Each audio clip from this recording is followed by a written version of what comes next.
Hi, my name is Dr. John Douillard, and today I want to talk about the Ayurvedic stages of digestion. There are actually 3 stages that our digestive system must go through in order for our food to be completely digested, nutrients to be absorbed, and waste to be eliminated effectively. And if you don't follow those 3 rules, you're going to probably have some levels of indigestion. And remember, Ayurveda says that 85% of all disease comes from digestion, so it's really important that we listen to this. And the really cool thing I'm going to teach you at the end of this video is you can actually feel, with an Ayurvedic pulse diagnosis, you can feel these 3 stages of digestion happening or not happening.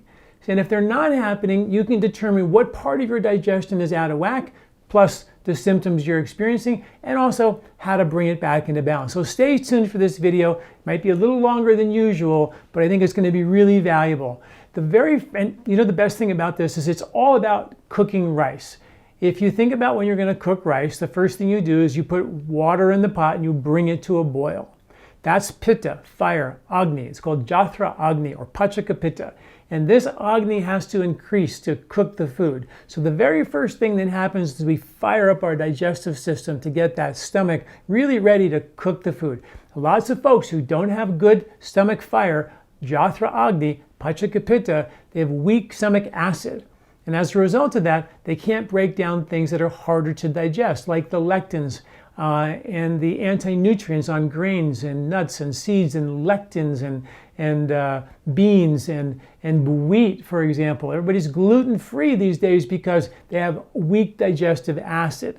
That's really critical. We need to know how to fix that and how to bring that back up. There's one study that showed that when people drank a big glass of water about a half an hour before the meal, that water prehydrated the lining of the stomach, which is 95% water, by the way. It's all mucous membranes. And those mucous membranes, you think about it, they better have some type of bicarbonate or buffering system to protect themselves from all the acid that you're going to need to cook to break down the meat or the bread or the wheat or the dairy or the nuts or seeds or beans, legumes, lectins. All that stuff takes a fire to really break down. And also, that fire is killing pesticides and bugs and environmental pollutants and heavy metals. It begins the breakdown process so they don't go undigested into the small intestine and create real problems. So that's step 1, is turn on the fire, bring it to a boil. And when people drank a big glass of water a half an hour before the meal, it prehydrated that stomach and people ate less food and lost significant amounts of weight.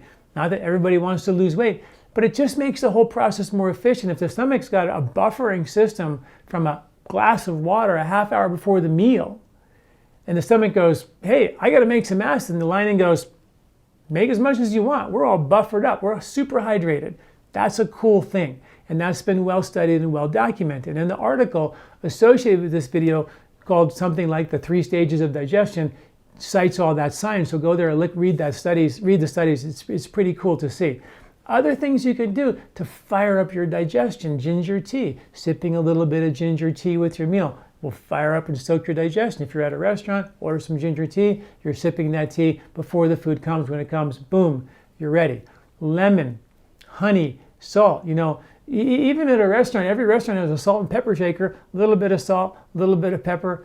And a little bit of lemon in your hot water. That's going to fire up your digestion. It's right there in front of you for pretty much every restaurant. Even the pizzerias have those things to help you digest something that's coming that's really hard to digest. So you might want to think about a little hot water and just kind of spice it up a little bit and get better digestion. You can take like 1/4 squeeze of lemon and then a teaspoon of honey, raw honey, and then a little pinch of salt, stir it up, and then drink that as a little kind of like a little before meal agni producer to fire up your digestive fire. And then there's also spices that were traditionally used in Ayurveda.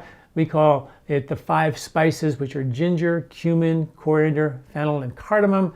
You can cook with them. That makes your food more easily digested, or you can take it as a spice. We have a capsule called Gentle Digest that reboots the coordination of the stomach making acid. And then step 2, the liver and digestive enzymes in the liver and pancreas and duodenum. And then step 3, in the intestinal tract and in the lower part of your intestinal tract. So it goes stomach, phase 1, boil the water. Phase 2, you put the rice in the pot, turn the fire down a little bit so it simmers, and put a lid on it. That's kapha. This is the second phase of digestion. It's the kapha phase of digestion. Kapha means cough or to congest. It holds more water. And so the rice and the water with a little bit of low heat gets warm, gets very mucousy and very slimy, and it sits there and cooks in the pot for about 20 minutes. But in your digestion, it can last anywhere from 1 to 3 hours, okay? So the first phase will last about a half an hour before the meal when you take your water, if you do that, and then another half an hour after the meal. So you have a half an hour before the meal, then you eat your meal, and a half an hour after, you're gonna feel the pitta. The pitta will start to increase in your pulse as well. You'll feel that. And then that means that you're on track, your digestive fire is cooking, you're boiling the water, all good things are happening. Then, when you finish the meal, about a half an hour later, turn the fire down, put the pot on, the rice is in there, it all starts to simmer. The kapha will start to increase in your body and in your pulse. You'll feel that in your pulse. And I'm going to explain that pulse part in detail in a minute. But when that kapha increases, right, that's heavy. Kapha is earth and water. It'll make you tired. It'll make you lethargic. So if you have that food coma where you eat a big meal and you just feel like you want to go back to bed, that's because your fire wasn't strong enough in stage 1 to break the food down. And in phase 2, that undigested food, all the wheat that wasn't broken down, ended up in your small intestine, too big, too heavy to get into your blood to feed you with nutrition, and it ends up clogging up the lymphatic system, which causes you to be heavy, extra weight around your belly, bloat, a food coma, tired, lethargic. Your body is going to try to take this nutrient fluid, which Ayurveda calls the ahara rasa, and perfect it, and then deliver it as energy into the blood and into the lymph. And certain fats are delivered into the lymph to give you energy. But if you don't break those proteins and fats down with a coordinated effort of your stomach making acid and your liver making bile, those undigested proteins and fats are going to go into your small intestine, once again, too big to get into your blood, end up in your lymph, clog it up. Lymph can't deliver the fats as fuel. For every cell of your body uses that fat for energy.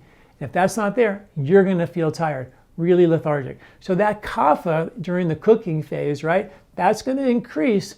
And if everything wasn't quite right, eating on the run, fast, gobbling food down, eating too slow, eating too fast, getting up and down, eating on the run, processed food, poor quality food, foods with pesticides on it that have to kill the bugs that make the enzymes to help you digest the food. I mean, that's what happens, right? If you can't do all that, and that's not happening in your stomach, that food's going to hit more like a rock, and it's going to make you tired. And that's the kapha time. So not only does it make you tired, but it makes you bloat. That undigested food will store as fat in unwanted places because the body says, I don't know what this stuff is, but I can't digest it right now, so I'm just going to store it over here in my belly. And not only does it cause belly fat, but that congestion of the belly from the lymph dumping the fat into the fat around your belly is linked to the aging process. It's one of the things we have to protect from an aging perspective, according to the science, right? So that's really important too. So this is phase 2. This is when the pachaka, which is your stomach and the enzymes in your duodenum, meet the ranjaka pitta in your liver, the bile in your liver, and they coordinate. They make buffers for the acid coming down from your stomach. They make enzymes, pancreatic and duodenal enzymes, and bile from your liver, all coordinate in phase 2 to break everything down completely so the good stuff can get into your blood, certain things into your lymph, the trash can be taken out properly, and we're all in good shape. But if you don't do that very well, the undigested proteins and fats are going to be too big to get into the blood. They go to your lymph, which is the garbage can, and they start clogging up your lymph, which is your immune response. You store extra weight in your fat, and you also have lack of energy because it's trying to deliver fuel for energy, which is really, really important. So things you can do for the second phase is relax when you eat your food. Take a little time on your left side. Your stomach folds this way on your left side. So if you lean to your left or take a little rest on your left side, the food can be properly eliminated or be released from your stomach in a timely fashion. But if you're up and running around, the stomach is trying to digest the food, it will prematurely empty or sometimes hold on to the food too long and give you indigestion and heartburn, right? So when you're lying on your left side, just give your body a little bit of a rest, and then the food will empty, and then get up and take a nice walk, 15, 20, 30-minute walk after a meal. Perfect way to make that kapha, because kapha is heavy. They don't like to exercise, right? So to get them a little bit of walk, a little bit of movement, that kapha, they love that. And that kapha time, we get really, really good cooked rice at that point in time. Other bitter foods like anything bitter, dandelion root tea, or bitter greens, or Oregon grape, or other herbs like golden seal, burdock root, things like that. We have a formula called liver repair, which is 5 bitter roots, 4 bitter roots, and amalaki, which is a bitter berry, to really help give you all the bitters you need for this stage 2 of the digestive process, which is really, really important, right? Then the final phase, when all the food is in phase 2 and the kapha has been broken down and properly absorbed, and a lot of what's ready for elimination goes into the large intestine, and then the air comes back into the small intestine, then the vata in the pulse, which means air, will come back into the pulse. If you were cooking rice, you know, at this point, it's 20 minutes later, the kapha time, cook the rice, take the lid off, turn the fire down. The air is now into the rice, and now you have the rice ready to eat. But what if you decided you had some guests come over unexpectedly, and now you needed more rice, and you're in the middle of the kapha time of that rice where the rice is simmering in the pot, and you take more rice and add it in there, add a little more water, stir it up, put the heat back on, and try to recook this rice, right? It just is not going to happen. Ayurveda calls that ama, or undigested food, and it's just not going to digest. And that's why you would never do that with rice, but we do it with our body all the time. And that's bad. It causes this indigestion, undigestible food that ends up going into the small intestine and into the large intestine, and creates an alteration of the skin, the environment of the gut, which alterates the microbes, where bad bugs take advantage of that, and then you get an alteration of your good bug, bad bug balance, which is not good. So just think about when you eat your food, it's like cooking rice. There's 3 stages. Stage 1, fire up that digestion. Have a little bit of water a half hour before to help good. Ginger tea, all these little things we mentioned, right? Then phase 2, relax during the meal and after the meal. Take a little rest on your left side. Go take a walk. Bitter roots with the meal, or bitter foods, will help make that a little bit more, help break that kapha up a little bit. And then the final stage, when you turn the fire down on the rice, take the lid off and ready to eat the rice, everything's going into the small intestine, the air is back everything's going in the large intestine rather, the air is back in the small intestine, and now you're ready to eat. So if when that vata comes back into the pulse, guess what? You're ready to eat another meal. If you're hungry, 3 hours later, 4 hours later, because it's an hour of pitta, up to 3 hours of kapha, that's 4 hours. If you're hungry and that air comes back into your pulse, that vata comes back, you can restart the digestion. But if you interrupt that cycle, you end up causing the indigested food, the ama, that creates real problems down the road, which is really, really important. So in the vata phase, everything's going into this large intestine. So things we do for the large intestine is feed those bugs. That's where the microbiome is mostly hanging out. And that's insoluble fiber like oatmeal and chia and flax and slippery elm and marshmallow, licorice root. All these things are soluble fiber to coat, heal, seal your intestinal lining and feed your microbiome. Really, really good in the wintertime to do that, because they're vata balancing in the winter. In the summertime and the spring, that's when you start getting more of the roughage, the insoluble fibers, and you would take them during that time. If you have a lot of kapha in your system, too much kapha, and that kapha gets shunted into your large intestine, you may end up with more of a looser stool and mucus in your stool. And if you have that, think about taking something like, we have something called the leaky gut support, which has a fruit called bilwa, which sucks all the junk off your intestinal villi and scrubs them and cleans them and supports the healing of your intestinal lining, which is really, really important. So that's how it works, right? The 3 steps. And if those 3 steps are balanced, that's when you make what's called the 7 tissues. the ahara rasa made from your stomach and small intestine. Rasa means lymph. It's the first part of the nutrient or lymphatic fluid that gets absorbed through the intestinal wall and then becomes your blood, which then becomes your muscle, then your fat, then your bone, then your nerve, then your reproductive tissue, and then that final substance Ayurveda calls ojas, which is the final substance of digestion. And that takes many days, 30 days in fact, for that whole process to be completed.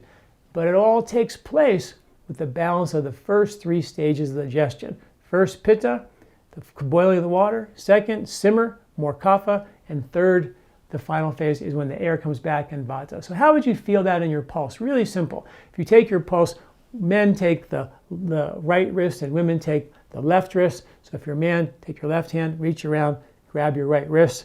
And on your wrist here, there's a little bump. It's called a radial styloid right there. And if you just take your fingers and wrap around and just hook underneath that radial styloid bone, just like that, if you can see that. And then the index finger is your vata finger, your middle finger is your pitta finger, and your ring finger is your kapha finger. You put those 3 fingers right on the pulse and you feel all 3. And just get in there and just feel where it seems to be the strongest. Like where you can put a little more pressure on the ring finger, your kapha finger, because it's a little harder to feel with that finger. And just get a place where you feel all 3 pulses pretty good. And if you feel that, and then before the meal, for the half an hour before the meal and for a half an hour after the meal, you're going to feel a little bit of a stronger pitta. Then an hour to 3 hours, somewhere better. And then after that, for 1 to 3 hours, you're going to feel that ring finger starting to kick in. So the first thing you'll feel is the pitta finger, the middle finger get a little bit stronger. The beat will get stronger underneath there. Then the kapha finger, the ring finger will get stronger during the kapha time for 1 to 3 hours. And then the vata finger comes back. And when that comes back, the air is back in the tube, your digestive tube, and you're ready to have another meal if you want. All the other stuff's now in your large intestine ready for elimination. And it's really that simple. Of course, I have a whole pulse course that you can get and read if you're interested in Ayurvedic pulse diagnosis. But what's kind of really neat about it is this pulse has been used for thousands of years. That actually shows that it is a reflection of how our rhythms of nature kind of align with the circadian rhythms. These are digestive rhythms, and they're reflected in your pulse. But the seasonal rhythms are reflected in your pulse, and the daily rhythms are reflected in your pulse. It's a really cool thing. It takes a little practice, but when you do it, you actually have a monitor right here. This is what blew my mind when I was in India studying this. I was like, are you kidding me? My pulse is telling me that it's the middle of the day and my digestive fire is stronger, or it's in the afternoon and my vata is increasing so I can actually think more clearly, or in the morning my kapha is increasing so it's a great time to exercise, or in the evening my kapha is increasing so I feel sleepy and want to go to bed. I was like, oh my goodness, my pulse, my body is feeling these circadian rhythms, and it's reflected by the heartbeat. And they mapped it out thousands of years ago, which they did in China, in India, in Egypt, in Tibet, and in Nepal. All these places, they used the pulse as a monitor, as a way to interpret not only whether you're balanced or imbalanced, but also your rhythms and your connection to these beautiful cycles. So the point being, we're connected. And this little pulse of ours is a really cool way to do it. But if you don't want to do that, that's fine.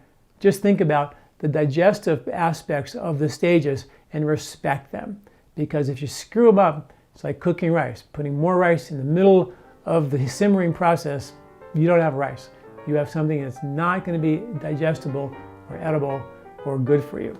All right, guys, thanks for listening. Please check out this article. It goes into detail on these stages. I think it's really worth knowing about. At the very least, take time. Let these digestive phases kind of run their course so you have really good digestion. Like I said, 85% of all disease comes from digestion, according to Ayurveda, something we should respect and keep an eye on. All right, thanks for listening. I'm Dr. John Douillard. Do you like this video? Don't forget to subscribe and share. This recording is brought to you by LifeSpa, where ancient Ayurvedic wisdom meets modern science. Get access to free health video newsletters by Dr. John at lifespa.com. These statements have not been evaluated by the FDA. These products are not intended to diagnose, treat, cure, or prevent any disease.